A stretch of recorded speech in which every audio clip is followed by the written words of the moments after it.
请试着感受一种极致压抑的状态，你手握着一张被拉到极限的强弓，箭簇在月光下闪着寒芒，你已经瞄准了目标的咽喉，甚至能听见自己指尖与弦摩擦的细微声响。你具备了杀死目标的所有实力，具备了翻转命运的满腔热血。然而，就在你准备松开手指的那一刻，脚下的土地突然裂开，一股冰冷、汹涌、深不见底的洪水瞬间封锁了你所有的路径。没有任何预兆，世界在你最具爆发力的那一刻强行按下了暂停键。这不是因为你软弱，也不是因为你迷茫，而是这片天地突然对你说了一个字：等。这种焦灼感就像一根被拉到临界点却不被允许释放的弓弦，这不是退缩，这是一种有意识的、充满攻击性的饥渴。在易经的世界观里，这种在极致刚健中遭遇绝对险难的静止状态，拥有一个优雅却令人心惊的名字，叫做虚。为什么虚卦会紧随在蒙卦之后？如果说蒙卦是关于如何看解世界，那么虚卦就是关于如何与时间博弈。当你开启了智慧，看清了局势，你必然会生出无穷的野心。但易经在第5卦就给所有热血沸腾的灵魂泼了一盆冷水。实力固然重要，但事与位才是最终的裁决者。很多人误解了虚这个字，在现代汉语里，它代表需求、索取，但在3000年前的古文中，它的上方是雨，下方是儿。它描绘的是一个行者在荒野中突然遭遇倾盆大雨，被迫停下脚步的瞬间。这场雨不是你努力就能推开的，也不是你愤怒就能停止的，它是宇宙对你个人意志的一种强行介入。虚卦的卦象是水天虚，下方是乾卦，代表天，是那个内在刚健、永不枯竭的你；上方是坎卦，代表水，是那个深不可测、布满陷阱的外部环境。这是一个极其矛盾的组合，你内心是一片天，面前却是一汪深渊。这种痛苦在于，你明明有能力飞翔，但现在的气候只适合泅渡。如果你执意要在暴雨中起飞，折断的只会是你那双刚健的翅膀。我们谈论虚卦的智慧，其实是在谈论一种最高级的饱和度。大多数人会毁于等待中的焦虑，因为他们把等待看作是被动的浪费。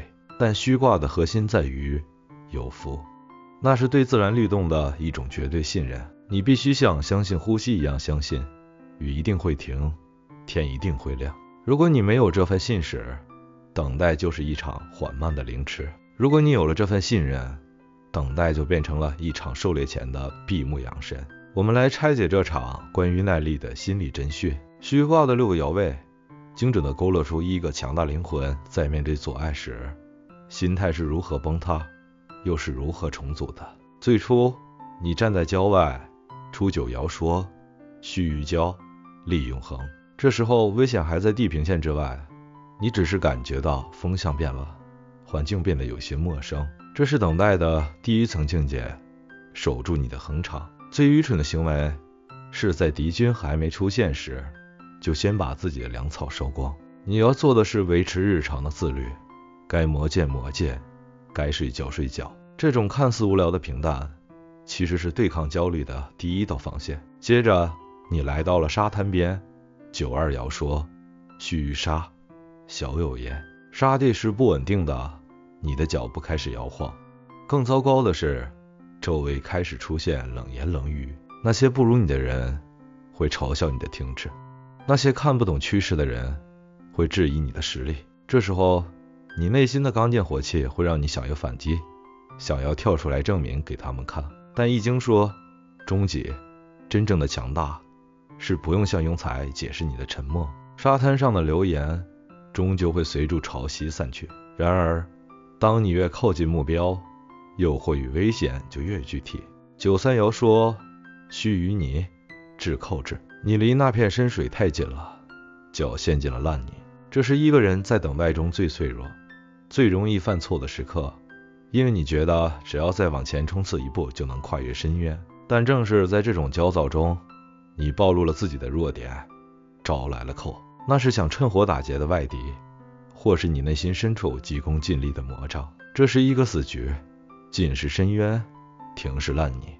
唯一的智慧是停止挣扎，在泥泞中不动就是最好的动。最惊心动魄的转折发生在64，续与血，出自血，你受伤了，也许是投资失败，也许是信任帮他，你跌进了命运的血泊。这时候所有的强硬都没用了，你需要的是一种极致的阴柔与冷静，去寻找那个可以逃脱的出口。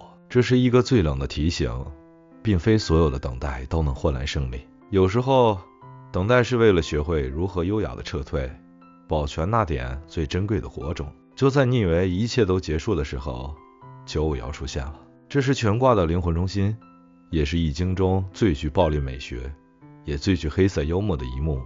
须臾9时，真吉，请想象这幅画面，外面是滔天的洪水，身后是流血的伤口，而你竟然坐了下来，给自己点上一盏灯，倒了一杯最好的酒，切开了一块最鲜美的肉。这不是逃避，这是一种对命运的俯视。虚卦在序卦传里的解释是饮食之道，这隐含了一个极深的生存逻辑。当你无法改变外在世界时，你唯一的任务就是滋养你自己。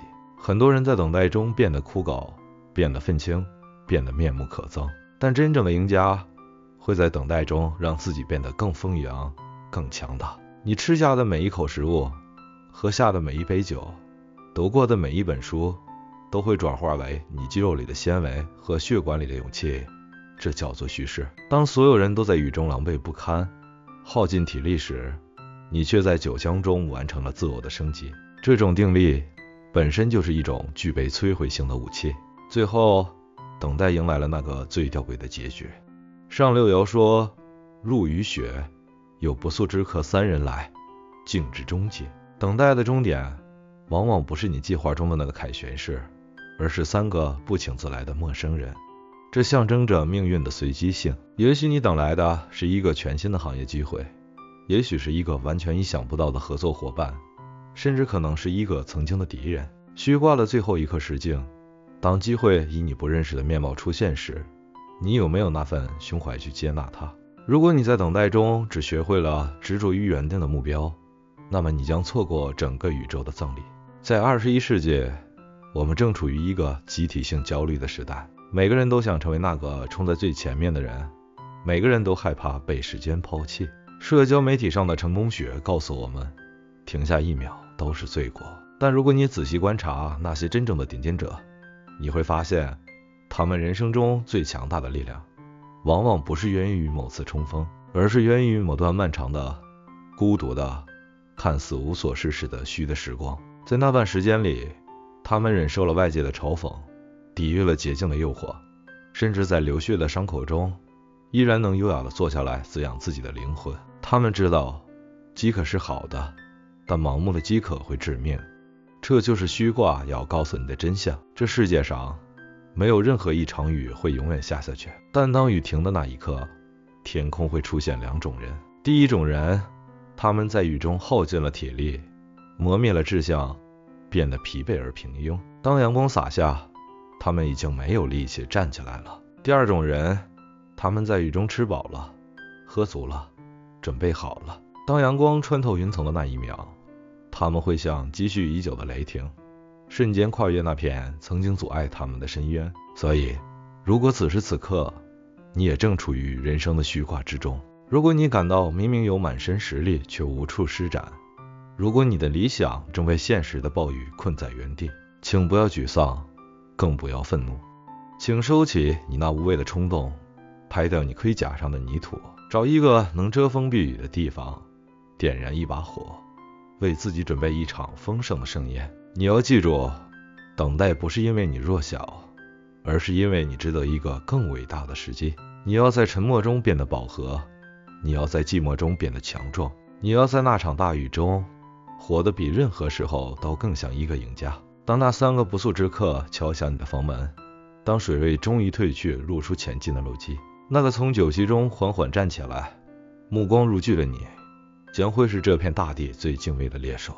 饮食宴乐，蓄势待发，这不是浪费生命，这是对生命最深刻的敬礼。雨还在下，但那又如何？请慢慢享用你的美酒，在等待中成为那个更强大的自己。